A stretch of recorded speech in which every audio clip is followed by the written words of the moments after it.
Poštovani potpredsjedniče Hrvatskoga sabora, poštovane kolegice i kolege zastupnici. Vjerojatno se sjećate, prije nekoliko mjeseci imali smo goruću situaciju vezano za status studenata koji su završili stručne studije i za izjednačavanje njihovog statusa na tržištu rada, ali i u samom sustavu visokog obrazovanja u odnosu na sveučilišne studije. Pa eto tako Klub SDP-a je pritom napisao svoj prijedlog zakona, uputio ga u saborsku proceduru, vladajući su ga uredno stavili na dno dnevnog reda i onda su lijepo od riječi do riječi taj istog prijedlog zakona prepisali i stavili ga na vrh dnevnog reda i kao takvoga i mi smo ga podržali.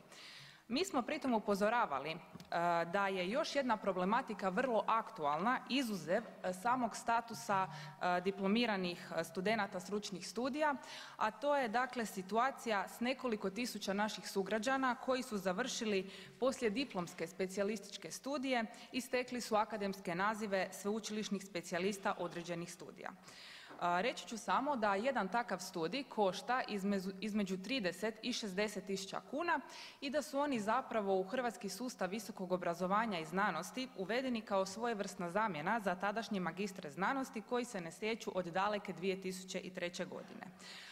Samo prema popisu poslijediplomskih specijalističkih studija na Sveučilištu u Zagrebu danas se takvih studija izvodi 192, a u cijeloj našoj državi postoji preko 270 takvih studija. Dakle, ponovit ću, radi se o nekoliko tisuća naših sugrađana koji nam se svakodnevno javljaju u klub zastupnika. Podsjetit ću također da sukladno članku 53. temeljnog kolektivnog ugovora za službenike i namještenike u javnim službama pravo na uvećanje plaća od 8% i dalje pripada isključivo radnicima koji imaju stupanj magistra znanosti. Mi ne želimo reći da je magisterij znanosti isto što i sveučilišni specijalistički studij, ali je uveden u hrvatski sustav visokog obrazovanja kao njegova zamjena i tako ga trebamo i tretirati. Sada ispada da kada završite uspješno poslijediplomski sveučilišni studij, situacija za vas je daleko od bajne. Studiji su stajali, ponavljam, između 30 i 60 tisuća kuna, mnogi od naših sugrađana još uvijek otplaćuju kredite za pokrivanje školarine, a pravo na dodatak plaće od 8% još uvijek nisu ostvarili. Također, zajedničko povjerenstvo za tumačenje kolektivnog ugovora za službenike i namještenike u javnim službama još je daleke 2011. godine donijelo zaključak gdje tvrde i daju tumačenje da budući da pravo na uvećanje osnovne plaće od 8% su do sada ostvarivali magistri znanosti, isto to pravo mora se prenijeti na radnike koji su završili poslijediplomske specijalističke studije. I kažu u tom tumačenju svom kolektivnog ugovora s obzirom na zahtjeve predloženika i konstataciju kako 2003. godine ne postoji mogućnost stjecanja znanstvenog stupnja magistra znanosti, te s obzirom na činjenicu da su specijalistički studiji postali sljedeći stupanj obrazovanja nakon diplomskog sveučilišnog studija, povjerenstvo će ugovornim stranama kolektivnog ugovora uputiti prijedlog za izmjenu predmetnog članka ugovora.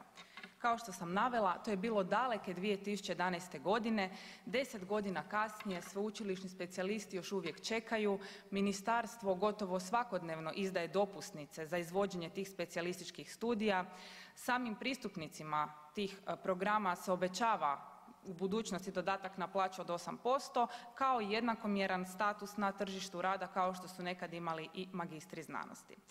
Naravno, u svemu tome postoje primjeri dobre prakse, pa ne možemo reći da se ne može. Jedan od takvih dobrih primjera jest kolektivni ugovor za službenike i namještenike u upravnim tijelima Koprivničko-križevačke županije, gdje ako službenik ima i znanstveni stupanj magistra znanosti ili službenik koji je stekao naziv sveučilišni specijalist ima pravo na dodatak na plaću od 8%. Isti takav slučaj je i u kolektivnom ugovoru za zaposlenike u predškolskim ustanovama Grada Zagreba, zatim za zaposlenike u službi Oružanih snaga RH, kao i za službenike i namještenike u gradskim upravnim tijelima Grada Zagreba. Dakle, vidljivo je da postoje primjeri dobre prakse gdje se prema kolektivnim ugovorima priznaje povećanje plaće za sveučilišne specijalista, stoga nameće se pitanje kako je moguće da se u istoj državi istovremeno negdje priznaju stečene kvalifikacije, a drugdje ih se degradira.